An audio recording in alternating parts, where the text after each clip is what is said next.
The best way to know exactly what is going on deep in a government is to attend an actual meeting. Okay, because during the meeting, those who make decisions that affect you and I will speak, and it is very easy to know their minds. However, unfortunately, that one is not possible. However, once in a while, we get lucky and we come across some authentic information on what exactly transpired during a high-level meeting of those who make decisions in Kenya. Yeah.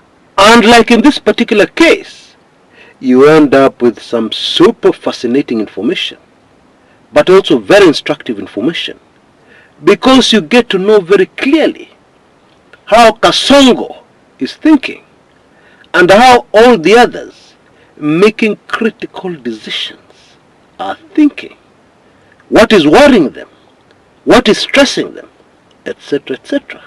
Now, isn't that very, very interesting?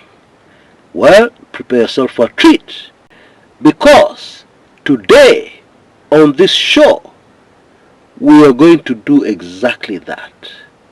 Work on information that has emerged from deep inside State House, during a meeting. Shall I call it a poorly attended meeting? That is also headline screaming news. The attendance record. Hey. And it tells us a lot. Now let me not keep you in suspense anymore. Let's get down to it right away, without wasting any time. Now recently, President William Samoei Ruto called a meeting at State House involving governors, and especially governors from the Mount Kenya region. Now, super fascinating. According to the information, only 2 governors showed up. Hey.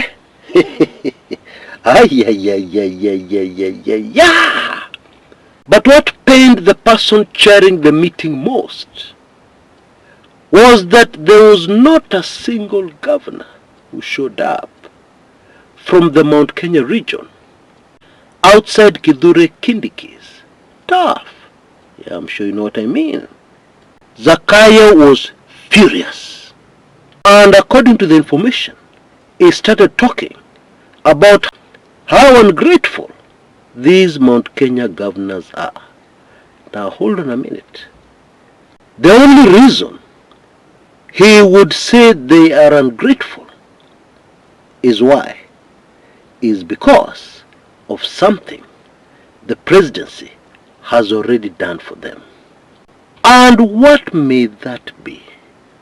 Well, there are those who would say that actually they would never have been governors without Ruto. Yeah, we're talking about 2022. Pap, you're duly elected. Manenos. I'm sure you understand. Because admittedly, if somebody does a pap and puts you in office, you owe your allegiance not even to your people in your county. Yeah, you owe it to the person who put you in office. Yeah, in some cases, without the necessary votes. Yeah, to qualify for that office. I believe if we look at it that way, then we can begin to understand what this tirade was all about against Mount Kenya governors and how ungrateful they are. Now, it should not escape our attention that it would seem the executive is very, very concerned about this part of Kenya. In other words, he is still very concerned. Now, this would contradict what we have heard, that the presidency no longer cares about votes from that particular part of Kenya. We have heard that a strategy is in place that cannot fail to work, that has satisfied the president's handlers, that he no longer needs that part of Kenya, even for re-election, whenever the next elections are going to be held, even if it is in 2027. Indeed, it seems that that was the main topic, that was the main agenda of this particular meeting, based on the information that came out concerning this meeting. And the next point is the perfect example. Kimani Ichung'wah, who is the majority leader in parliament, is said to have told the meeting that the removal of Ndindi Nyoro from chairman of one of the key committees in the House, that removal has been postponed. It has been delayed. Why? Because of tensions from that part of Kenya we call Mount Kenya. I believe most of us already know that Bwana Nyoro, Honorable Nyoro if you like, was supposed to be removed this past week. Well, it didn't happen. And now from this information, we know why. Now it is not clear how long this postponement will be for, mainly because of the developments in the country at the moment. For example, the Limuru chaos, which have raised tensions considerably. Now, before we proceed, there is a piece of information that you should have, so that we all totally understand. Now, Zakayo has always insisted that you don't come to a meeting just to report a problem that is unfolding, that should be brought to the attention of the high and mighty. No, you need to come with the problem and your suggested solution. In the past, people have been had for breakfast for forgetting that. By the way, it is small, tiny details like this that enable somebody to judge whether the information they have received is accurate or is just stories ajaba.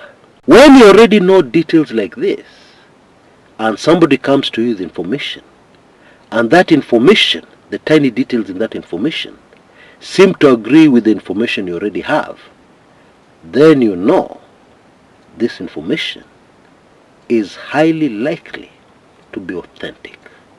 That is how it works. Let's move on. Aaron Cheriot reported to the meeting that the residents on his side of the Rift Valley, Bonde la Ufa, are very unhappy, and he strongly advised that any rallies or any meet the people tours after church service, etc., in the area at the moment would be tense, may end up embarrassing the president. Okay? His solution?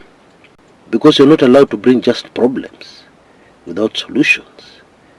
His solution was that Ruto should engage Kalenjin radio callers. You know these people who call into radio stations? He should find a way to engage them before the end of the year, so as to cool down these tensions. Now, in case you want my opinion, even that one will not work. Kumekucha, my friends, things are bad. The meeting was informed that former President Uhuru Muigai Kenyatta refused to cooperate with the government in cooling down tensions in the Mount Kenya region. Those who attended were told that Uhuru's response is that Ruto should focus on serving Kenyans, or something like that. What? And there is some super fascinating information here, that would seem to confirm what we said in an earlier video right here on this channel. And it is the following. It seems that the executive reaction to this rejection by number 4 was to rush to Kisumu and have that engagement that ended up shocking the country. yeah, rousing very warm welcome and all that. It seems that that whole drama was triggered by this conversation with Uhuru Muigai Kenyatta, the former president, that did not go too well. Well, as I said in my earlier video, there are things you can do that are very good for optics, but at the end of the day will not help your cause, will not help you move a single inch forward. Also very interesting, it would seem that the new Deputy President Kithure Kindiki, Professor Kithure Kindiki, has been given a very key task to perform. There is a mission that the professor has been told to focus on. Evidence of this are all the points that he brought forth during this meeting. For instance, he confirmed that tensions in the Mount Kenya region are indeed at a very high, uncomfortable, and unacceptable place. And according to him, all this has been caused by one person, and one person alone, former Deputy President Rigathi Gachagua. And so his suggestion was that state machinery is used to deal with Gachagua. Now, to be honest, I am not exactly sure what the good professor meant. How exactly do you use state machinery to tame former Deputy President Rigathi Gachagua? Maybe, I'm just speculating, maybe one of the ways is to withdraw his security. Yeah, maybe. Because according to me, your options here would be very limited. Because, for instance, can you send the Subaru boys to pick up Gachagua? I don't think so. I really don't think so. But then, Kenyans should already know by now that with this government, anything, and I mean anything, is possible. And especially any blunder, yeah, is possible. Okay, let me just leave it at that. Kindiki also spoke about something else.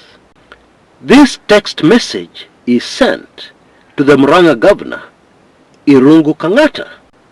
You see, Kindiki wanted to know what the situation in Murang'a on the ground was like. He wanted to know how things on the ground really are. But the response from Kang'ata, tupatane ile siku takuja kututembelea Murang'a. Let us meet the day you arrive here in Murang'a for a visit. And clearly that is not the kind of response Professor Kithure Kindiki was expecting. Now, you know, there's something emerging here. It would seem that many governors right across the country, not just in Mount Kenya, right now are on survival mode. Yeah, and I'm talking about governors who were previously very close to UDA, very close to the executive. Right now, they are playing the game of survival. It is more than clear they do not want to give the impression that they are close to UDA, okay, or even Ruto, for the very simple reason that this administration is very unpopular on the ground. And for these governors to work, for these governors to get anything done, they need to distance themselves as far as possible from Ruto and the UDA government. Now this is tricky because on the other side, Ruto wants to be close to these governors. Why? Because he wants to use these governors and the counties in an effort to try and recover some popularity from the people.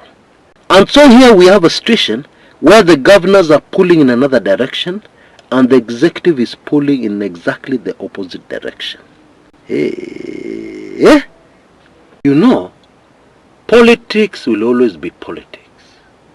And politics relies very heavily. In fact, politics is all about popularity with the people, engagement with the people. When that engagement becomes impossible, then also governance becomes gradually impossible. That is the crux of the problem, which should be clear to all of us in this particular instance. Amazing insights from this leak, from this meeting at State House, Nairobi. At least in my opinion. I don't know what your opinion on this is. But for me, it really clears my mind about what is really going on in the corridors of power. It really clears my mind about exactly how Kasongo is thinking. Contrary to what a lot of people have been telling us, he has a serious problem. And I'm guessing this problem is right across the board. You're a politician. You want to make headway by engaging with the people, and you realize that the closer you are to State House, the more impossible that is going to be, for the simple reason that the people are very angry at the executive. They are very angry at State House. So how do you operate? Because you're between the proverbial hard place and the rock. You please the president, you'll not be able to talk to the people. You please the people, State House will have serious issues with you. They could even send the Subaru boys. What? These guys seem to be very uncomfortable at the moment. By the way, with all the problems of this year, with all the stress, with all the terrible things that have happened, especially how this government has impacted us in a very negative way, despite all that, the year has flown. Time has passed very quickly. We're already in December. Now we have a tradition on this channel, which was not started by me. It was started by one of us, strong supporters of this channel. And this tradition is to gift yours truly. I have to confess, it has played a very key role in helping me to navigate the challenges of what I do. Now, if there's something that I always try to avoid with everything I have, it is complaining. I really avoid complaining. But the challenges are there. And they have been increasing. But I'm so grateful to Almighty God, who has always sustained me through it all, the storms, the tough times, etc., etc., and even the dangers, which are very, very real. Now you can see details on your screens right now. If you don't understand, it is okay. I'm still here to serve you, all for a better Kenya. And if you understand, I will be forever grateful. Asanteni sana. And so those details will be useful. You know, if you decide to serve, there is no turning back. And you're not allowed, and you can never get annoyed if some people don't have any empathy and they don't understand. That is part of the fire you have to pass through. Until next time, this is Chris Kumekucha.